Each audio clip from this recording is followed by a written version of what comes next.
जो आज का व्यवहार है, मुझे लगता है कि उनको इसके लिए माफी मांगनी चाहिए और सदन की मर्यादा, सदन की गरिमा, जिसके बारे में वो बार बार दोहराई देते रहे हैं यहां बैठ करके, उसको उनको आचरण में लाना चाहिए। अपने जीवन में मैंने प्रतिपक्ष का ऐसा अमर्यादित, अशोभनीय व्यवहार कभी नहीं देखा। सख्ती होनी ही चाहिए।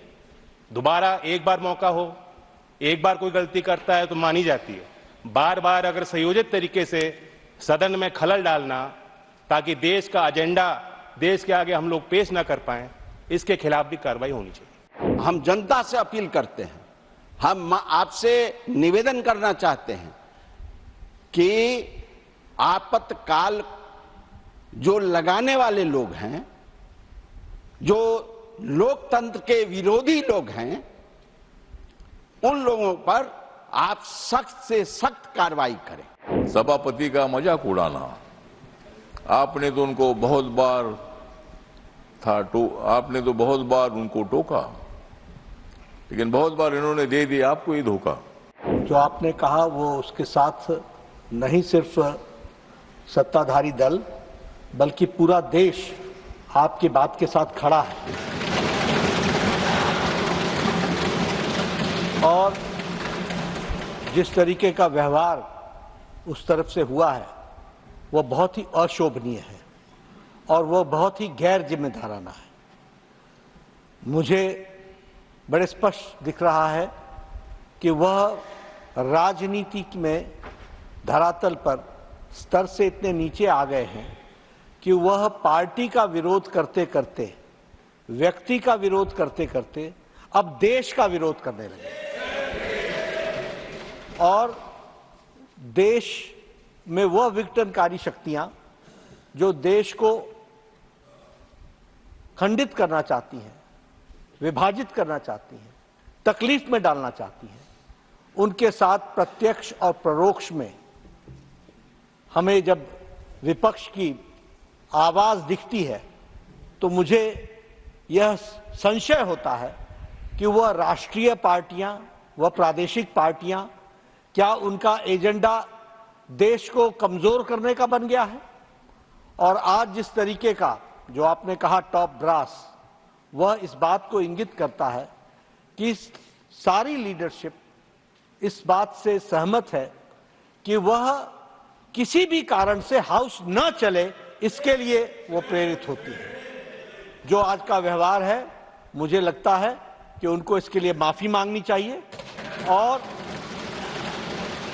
सदन की मर्यादा, सदन की गरिमा, जिसके बारे में वो बार बार दोहराई देते रहे हैं यहां बैठ करके, उसको उनको आचरण में लाना चाहिए। वक्त आ गया है आचरण में लाने का। और मैं इतना ही कहूंगा कि इस घटना की जहां मैं निंदा करता हूं, वहीं उनको माफी मांगने की बात भी कहता हूं।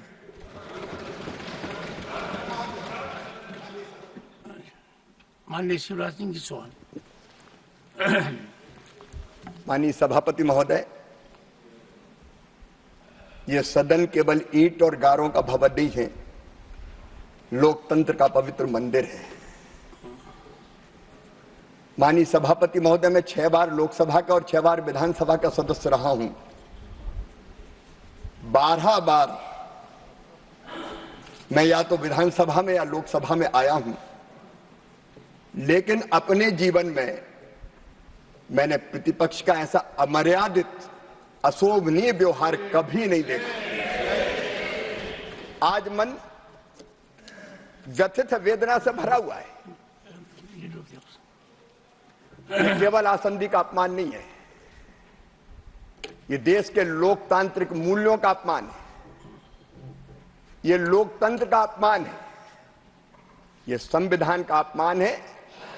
और गैर जिम्मेदार प्रतिपक्ष आज ये सिद्ध हो गया है कि देश को अराजकता में झोंकने का प्रयास कर रहा है। माननीय सभापति महोदय, हम लोग उत्तर के लिए आते हैं तो केवल प्रश्नकर्ता का जवाब नहीं देते, हम वो जवाब जनता के लिए भी देते हैं।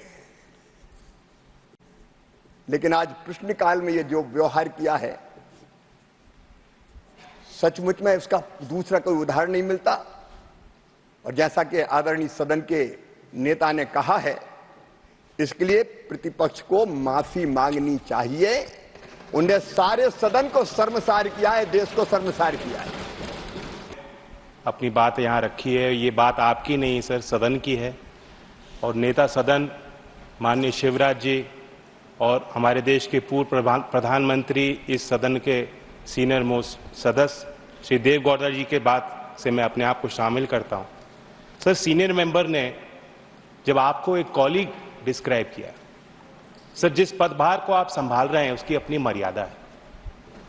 We may be all colleagues and even friends outside this house, but it goes against the traditions of the house to refer to someone sitting in the chair as a colleague.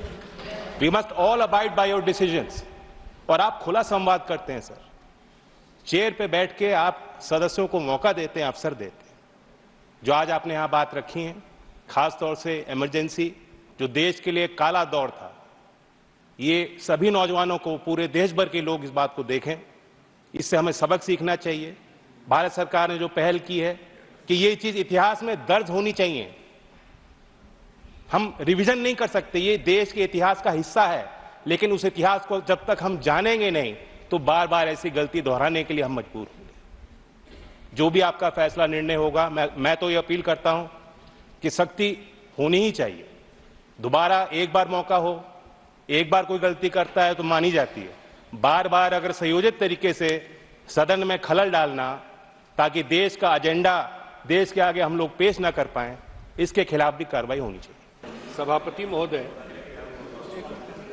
हम लोगों के लिए तो ये एक तरह से पहला सेशन देखने के लिए मिला, और बिहार के हाउस में हम लोग रहे 10-12 साल। मैं खुद देखता था, आप ज्यादा अपोजिशन को एकोमोडेट करते रहते थे। जब भी मौका, यहां ज्यादा लोगों को आवाज बंद करवाते थे, इधर से आवाज आता था। जितना हो सकता था आपने एकोमोडेट करने का कोशिश किया लोगों को। आज मैं देखा, मेरे लिए बड़ा सरप्राइज था, जो हाईएस्ट लीडर कांग्रेस की है, आप तो सबको बोलते हैं कि खड़ा होकर बोलिए, बैठे बैठे मत बोलिए। वो बैठे बैठे इंस्ट्रक्शन दे रही थी, वहां से, वहीं से इंस्टिगेट हुआ है सारा चीज। उन्होंने वो बैठ करके इंस्टिगेट किया सारे माहौल को। उसके बाद सारे कांग्रेस के लोग इकट्ठा हुए वहां पर, और वो आपके तरफ बार बार इशारा करके कुछ बोल रही थी बैठे बैठे। तो मैं तो यही कहूंगा, जो हमारे हाउस के नेता हैं आदरणीय जेपी नड्डा साहब, और जितने सीनियर लोग हैं जो भावना अपनी व्यक्त की है, ये जो बैठी हुई है, मैं देखा सबसे पहले उप सभापति ने एक बार उनका नाम लिया, उन्होंने उसका प्रोटेस्ट किया। आपने क्लैरिफाई किया इस चीज को कि जो आप नॉमिनेशन में कागज देते हैं, जो आता है वही नाम लिया जाता है, और उसका प्रोसेस है चेंज करने का, आप चेंज कर सकते हैं नाम। आज फिर वो बैठ करके ऑब्जेक्शन कर रही थी। अगले दिन वो अखबार में छपता है, न्यूज बनता है, हेडलाइन बनता है, मैं देखता हूं डिजिटल चैनल पे चलता रहता है। तो ये मुझे लगता है कि इन लोगों को पच नहीं रहा है।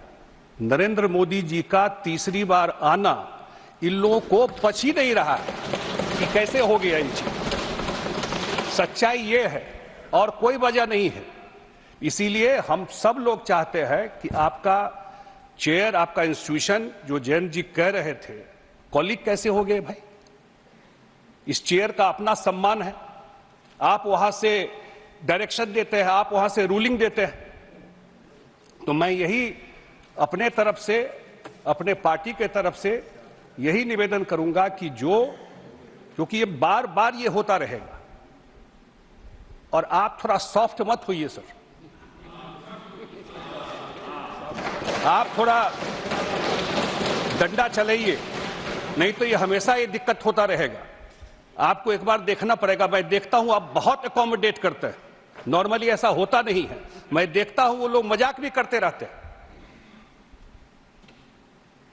लेकिन आप तब भी सब बात समझते हुए भी आप उनकी बात को, उनके भावना को एकोमोडेट करते हैं, ज्यादा मौका देते हैं उनको, लेकिन ये उस चीज को अप्रिशिएट नहीं करते हैं, कहीं से अप्रिशिएट नहीं करते हैं। तो मुझे यही लगता है कि जो भावना व्यक्त की है हाउस के लीडर ने, हम सब उस भावना के साथ है, और एक कोई न कोई कड़ी कार्रवाई, उनको तो माफी मांगनी ही चाहिए। और मैं फिर कह रहा हूं कि आज जो भी इंस्टिगेट हुआ है यहां पर, जो उनके सर्वोच्च नेता हैं, उन्होंने बैठ करके ये किया है।